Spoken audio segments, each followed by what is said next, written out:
Hello everybody, here's a quick video on the denominations tree of different groups, various groups within Christianity. This kind of supplements our previous nearly 30-minute video on the three main branches of Christianity being Roman Catholics, Protestants, and Eastern Orthodox. It is a somewhat controversial topic to discuss Christianity in its unified sense. In terms of before all the different splits and schisms and separations, who broke away from whom, what was the first group of Christians. Everyone kind of tends to answer that question from their own perspective. If you're Catholic, all Christians were Catholic and everyone broke away from them. If you're a Protestant, say Lutheran or another group, everyone was that, and everyone else, bastardized the faith and broke away from you, and so on and so forth. So to dispel any of that controversy, or debates, we'll just say it's the undivided church, it's the apostolic church, and everyone broke away from each other itself. So that's my first point here.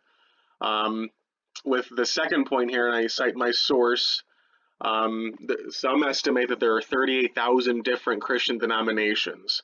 The Center for the Study of Global Christianity numbers 41,000 different groups. Statistically, that's about 270 new Christian denominations a year, or 5 each week, are founded throughout the world. Christianity is currently the world's largest religion, totaling about 2.3 billion people worldwide. It's actually it's slightly bigger than that as of right now, but probably like 2.4 to 2.5 billion. So it is about 1/3 of the worldwide population, which stands at 7.7 billion right now. So it's the largest religion. 1 out of 3 people in the world is a Christian. But if the current growth rates continue, the rate at which Christianity is growing versus the rate at which Islam is growing, statistical progression and mathematical studies estimate that Islam will surpass Christianity as the world's largest religion. It'll hit 31% Islam at its growth rate, and Christianity will dip down to like 30%, where it stands at 33%. And it's not going to be a smaller religion. Christianity is always going to gain members. It's not going to collapse or regress or lose members. It's always going to, it always will lose, but it'll always gain too. And those gains will offset its losses worldwide. But so too is the worldwide population growing as well. So that's where that percentage comes in. So when I say Christianity will dip from 33% to 30%, don't think it's lost all these members. It's still gaining, but not at the growth rate that the worldwide population itself overall is growing and gaining, and not at the rate of pace that Islam is growing, which is obviously much faster. So, and birth rates, procreation, number of children you're having kind of explains all that. So some of these studies say that by 2070 that could happen, that Islam will eclipse Christianity. That may be too early, maybe 2100. But of course, these are just models trying to be predictive, and we know how that goes at the same point. So here is our denominations tree. Our first major split is the Great Schism, tearing apart in Greek, the Great Schism between the East and West, between the East, which would be the Eastern Orthodox Church, and the West, which would be the Roman Catholic Church. So let me start this off here, putting in a text box. So we'll put the Orthodox Church here. There we go, sorry for that. So the Eastern Orthodox Church. Let's broaden it out a little bit. That'll be at the top. I'm not going to list all the different groups. You had those in the previous handouts and lessons online. So the Eastern Orthodox Church, and then underneath that we can put the Catholic Church underneath.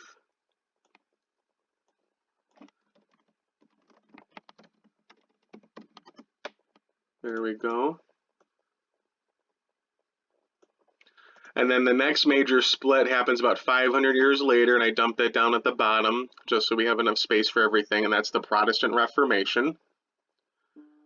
So we can put that right here. So the Lutheran Church, which is broken into multiple groups and denominations. And then breaking away from the Lutheran Church about 10 years later would be the Anabaptist churches. Anabaptist meaning to baptize again. So adult Catholics who were baptized as young infants, leaving the Catholic Church, leaving the Lutheran Church, and baptize themselves as adult consenting believers.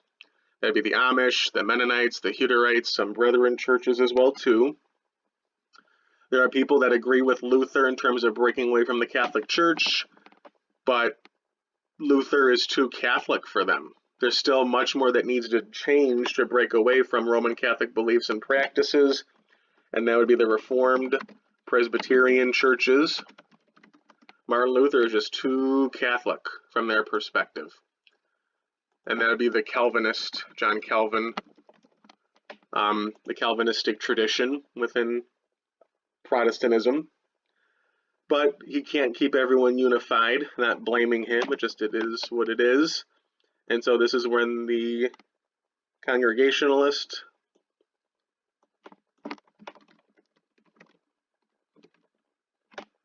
church, we'll just put Congregationalist, and then the Baptist churches come in here,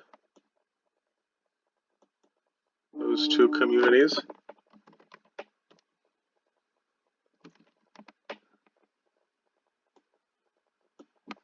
And then the Baptist church certainly cannot stay cohesive. So then we have the Adventist, or let's put the Church of Christ here first. And then the Adventist strand as well of Protestantism.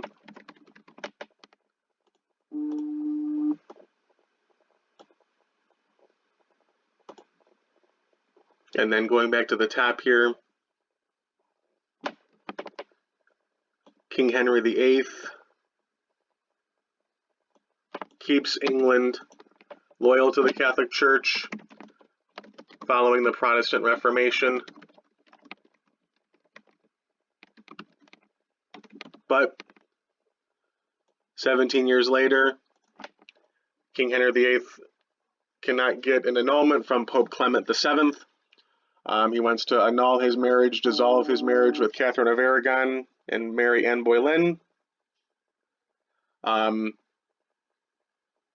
the Pope Clement doesn't approve it, so he leaves the Catholic Church, all Catholic churches in England under his domain, a Church of England, and he is its ruler, and that still continues to this day.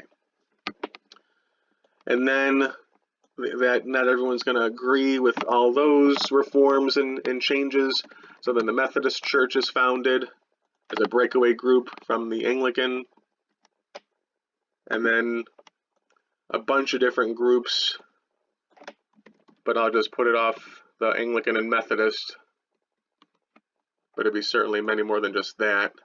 And there's your Pentecostal group, breaking apart, breaking away. Each of these different groups in Protestantism has so many subgroups. That's where you get to the 38 to 41,000 groups so easily, actually. So that's what I try to show you here with one example of Methodist and holiness churches. So the African Methodist Episcopal Church, Salvation Army, isn't just a bunch of stores. It's actually a breakaway group from the Methodist Church as well, and so many other ones here. So, and you have that within I could have done that with the Baptist, Adventist, Church of Christ, Churches of God in Christ, Adventist, Pentecostal, Congregationalist, and could have easily done it with Reformed Presbyterian. Even the Lutheran Church isn't one cohesive, united Lutheran Church. You have Missouri Synod, Evangelical Lutheran, so on and so forth. So, but here's your quick breakdown on just some more examples on how fractured Christianity is. All right, everyone, have a great day.